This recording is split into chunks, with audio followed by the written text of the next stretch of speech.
Governor, thank you. I really appreciate you being able to do this with us because I know you have a lot of stuff on your plate. I'm excited to do it.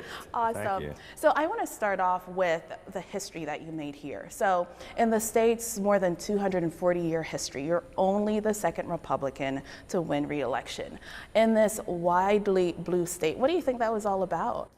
Well, I'm really honored that the people of Maryland chose to re-elect me. First of all, elect me. It was the biggest surprise upset in America in 2014, but then to re-elect me as one of only two people in 242 years to be able to do that as a Republican. I can't quite put my finger on it, but I think what I hear from people, people say to me they're lifelong Democrats who crossed over and supported me, and they say, they'll say things like, we really appreciate the fact that you just tell it like it is, that you're real, that you're authentic, and even if I don't agree with you on every issue, we know where you stand. Or they'll say, I think you really care about the state, or you care about people. And so that's one of the things I'm most proud of, actually, being able to win. I say, I had to earn those votes. I didn't get elected because I was a Republican. I got elected in spite of the fact that I was a Republican. Understood. Any leader that we speak to in this era, they will say one of their most challenging periods was the COVID-19 pandemic. For you, was there a particular time where you noticed this just isn't going to be an extended snow day? It's something way more severe. Well, there were a number of moments where that sort of hit. It wasn't just one time when we thought that, but we were watching it early on. In January, when it was happening in Asia, we were paying attention. And then I was chairman of the National Governors Association early first week in February. We had an NGA meeting in Washington with all the governors. And I called together, we added a meeting on the schedule where we had the leaders of NIH, FDA, all the top health officials from the federal government come address us in a private closed-door session where they talked about what we were going to be faced with.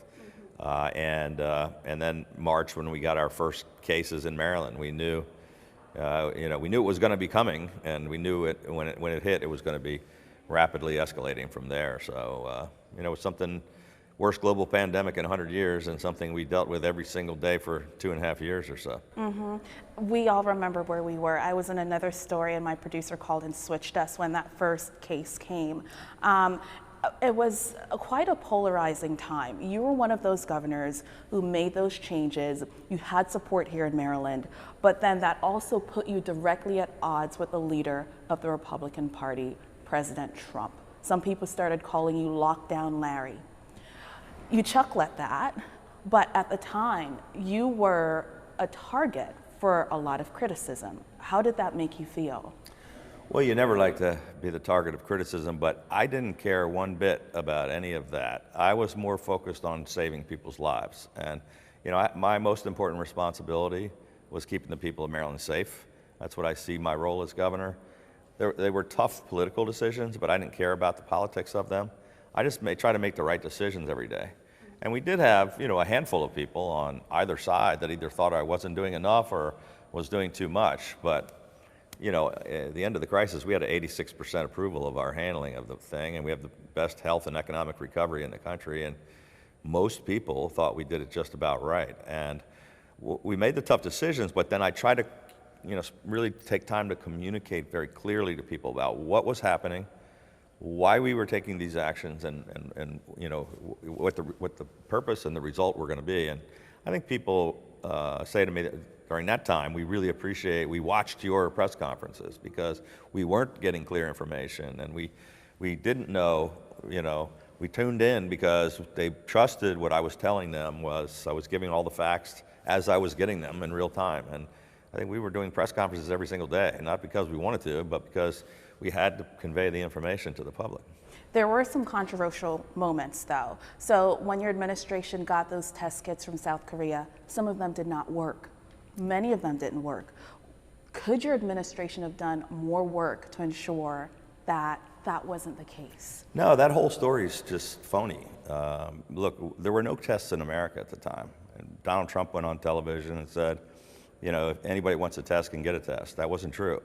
I had to call him out on national TV and say no governor in America had any tests.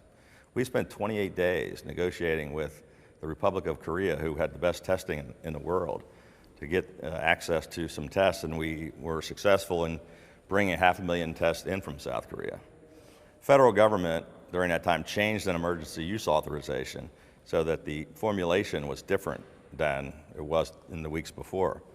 But it was an amazing success getting those tests. The company agreed to switch to even better, faster tests that did meet the new EUA, and we used every single one of them. There wasn't one single false test, wasn't one single broken test. The tests were one of the biggest accomplishments we made during the entire thing. So it was a lot of phony criticism. Both the president was attacking us and the Democrats in the legislature, but it was an amazing accomplishment, and there weren't any bad tests. I want to talk to you about Baltimore City. Let's switch to Baltimore City.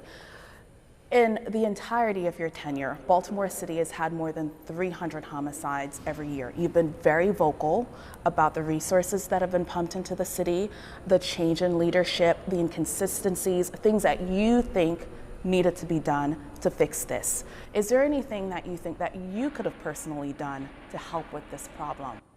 I think we did every single thing we could help with the problem for 8 years. We put $1.5 billion of state money into Baltimore City on public safety. And, I've sat down with 4 different mayors and 5 different police commissioners. We gave them every single thing that they asked for. We provided tremendous support to all 5 state police agencies. We pulled together federal law enforcement with local law enforcement. But you can't replace leadership in the city. I wasn't the mayor of the city, and I wasn't the police commissioner. And the thing that frustrated me was, in spite of all those efforts, they would not take actions to get the most violent criminals off the streets. I'm very, excited that now we have a new incoming prosecutor in the city, both a state's attorney and a federal prosecutor, U.S. attorney, both of whom want to really focus on the violent crime. I think that's a great step, but it's very unfortunate. They rejected our efforts to tougher sentencing, more accountability, judicial transparency, tough sentences for people that commit felonies with guns, tougher mandatory sentences for the shooters. All of it was rejected. All of it still needs to happen. That's the only way we're going to get people off the street. Westmore has said, though, that there are a lot of vacancies in the Department of Probation and Parole, which is under the governor, and if those vacancies were filled, more could have been done. Yeah, none of that's true. I'm not sure where that came from, but we actually put 328 more parole and probation officers into Baltimore City. We put them in every single police precinct, but they don't have arrest powers, only the police do. There are a lot of people on parole and probation. They shouldn't be on parole and probation. They shouldn't actually be on the street, many of them. They should be in jail. But parole and probation is not the issue. We've got far more in the city now than they ever have had. We just took some further actions just recently. And there are some vacancies, but they're not in Baltimore City. And I know the union is pushing to get more people hired, but that has nothing to do with the issue. I want to talk about the economy, sir. Maryland is one of the wealthiest states. What do you think you have done over your 8-year tenure to help close that income gap that is now a buzz phrase in many political realms? It's the thing I'm most proud of. It's the reason I ran for governor. In 2014, Maryland's economy was nearly the worst in America. We were 49th out of 50 states. We had raised taxes 43 times in a row, which crushed our economy. We lost over 8,000 businesses, more than 100,000 jobs, and we were not performing or competing with any other state.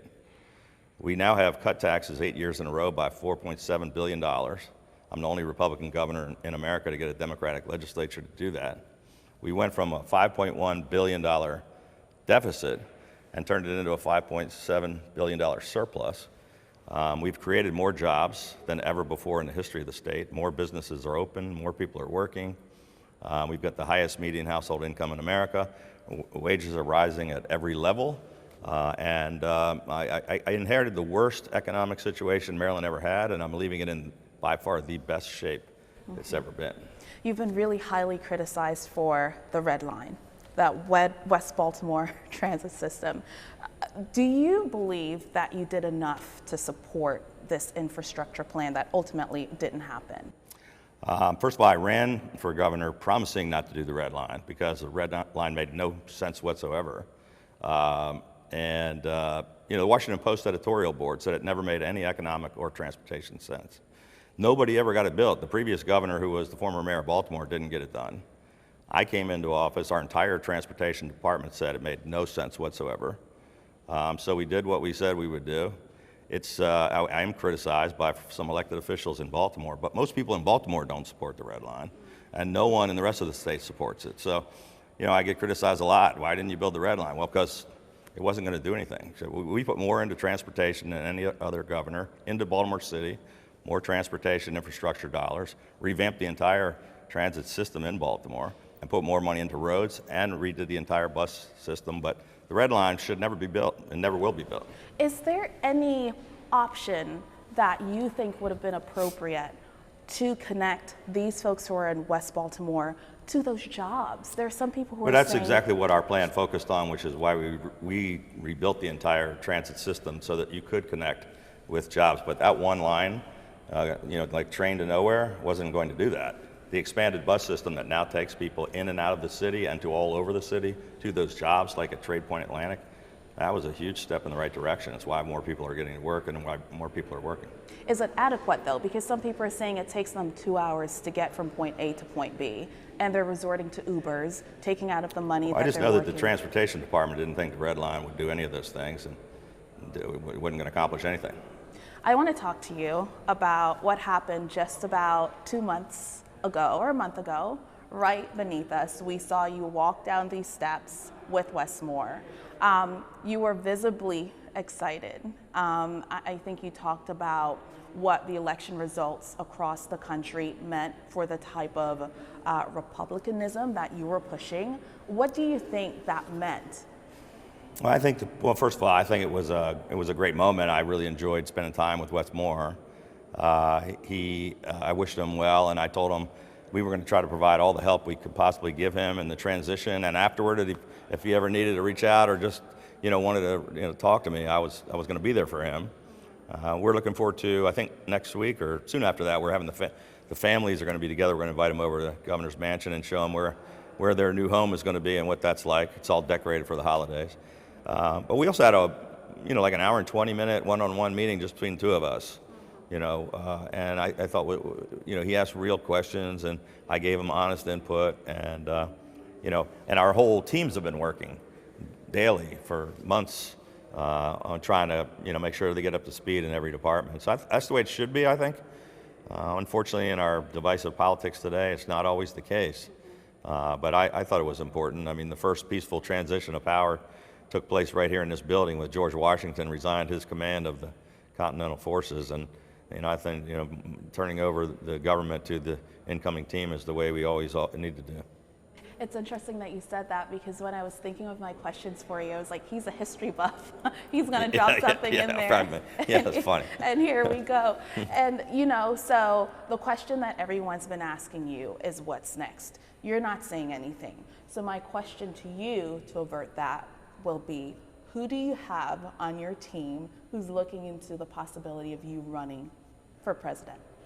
Well, a lot of people keep asking me about that, and the honest answer is I really don't know what the future holds for me. I've said, and I really mean, that I'm going to finish this job, and I still have 40-some days left. I know everybody thinks I'm done, but I have to work till January 18th, and I'm going to keep doing that, and then I'm going to sit down with my family and friends. We had a great event the other night with 1,700 of our closest friends showed up, and a lot of them are encouraging me to maybe not. They're hoping that maybe this is not the end of my political career, but I'm not committed to doing anything, and I'm not sure how I can best serve or what the right move is for me and my family. But certainly you could walk and chew gum at the same time, Governor.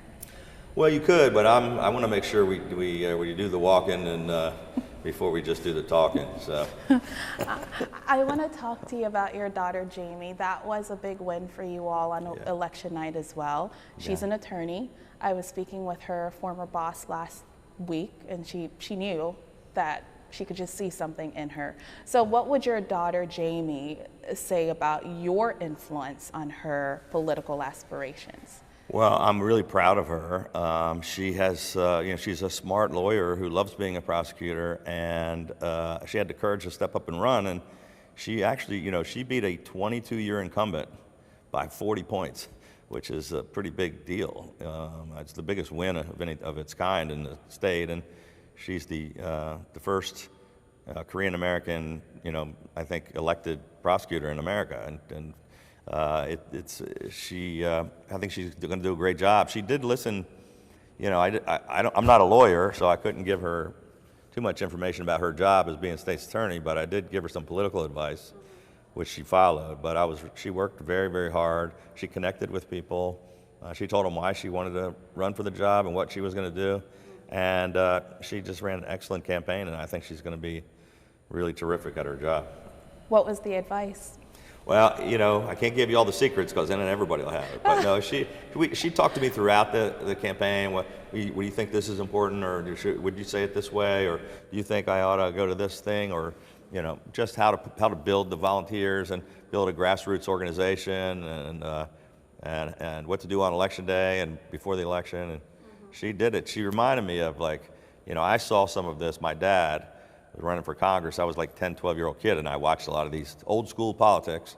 I learned it, and now I passed it on to the next generation. My daughter's out there. She's like doing better than either one of us. Mm-hmm. Oh, that's awesome. You're a proud dad. Huh? I am a proud dad. I want to talk to you about the First Lady. She is a world-renowned artist. The art gallery at BWI will now be dedicated to her. What do you think her legacy on art specifically, has been and will continue to be?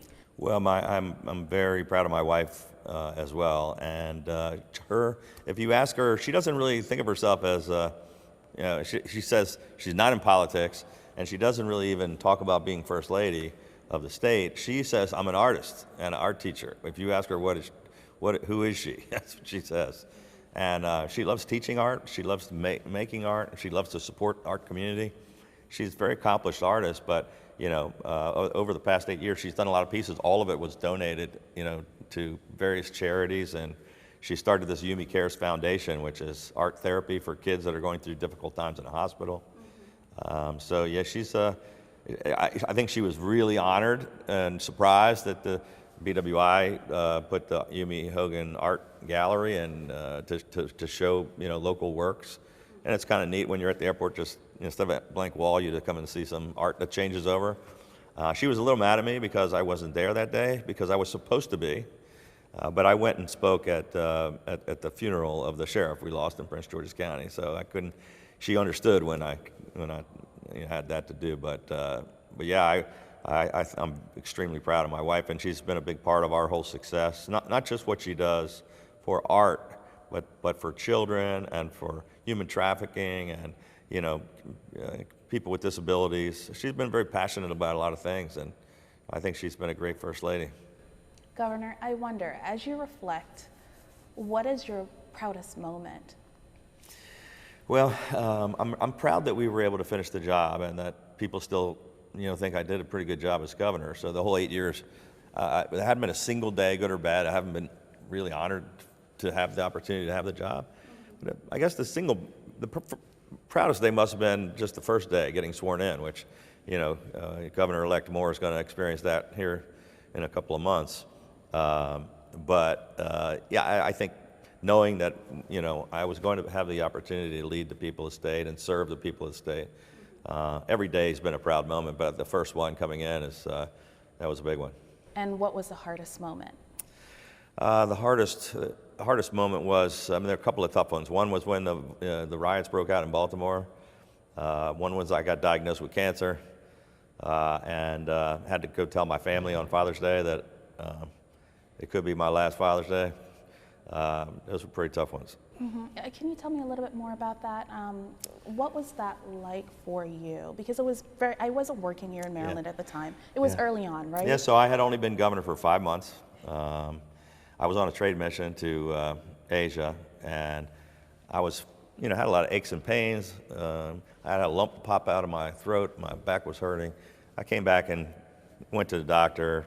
He sent me to another doctor, sent me to a group of doctors, and they did a bunch of scans, and they came back and said I had very aggressive cancer, 50 tumors spread all over my body, and it was very aggressive, and I had to go start 24-hour-a-day chemotherapy, 5 different kinds of chemotherapy, and it was tough. So it was Friday, a Father's Day weekend, when I got that news. I had to go tell my wife and my 3 daughters and my grandkids and my dad, who was still alive at the time, and he was coming over for Father's Day dinner. And then on Monday, I had to tell the people of Maryland who had just elected me. And it was a big press conference here in the governor's reception room, and a lot of tough questions about was I going to be able to continue to do the job. And I said, I'm going to be like everybody else that has cancer. You have to try to fight through and do your job every day if you can. So I was running the state from the hospital. They asked me, what are the odds? And the odds weren't that great, but my answer to the question was, the odds are a whole lot better than it was of a Republican governor getting elected in Maryland. So then broke the ice in the press conference. Everybody was too tough, but I got some smiles out of them. But yeah, the people prayed for me. I had great doctors and nurses, and the whole state kind of rallied behind me. And and then I battled it for quite a while. It was a tough fight, but came out of it stronger than ever. And now we have a cancer moonshot initiative. We're building a new cancer center in Prince George's County and in Baltimore. And we're going to make sure that anybody else that gets a deadly disease like that is going to have the best treatment in the world right here in Maryland. Governor, that's what I have. Do you have anything, Lance? No. Governor, is there anything that's good stuff. What didn't I ask you that I should have asked? I think you asked it all. You sure? I think so. Okay. Yeah, I appreciate your time. Oh, I really do. I don't think I've ever done an interview here before.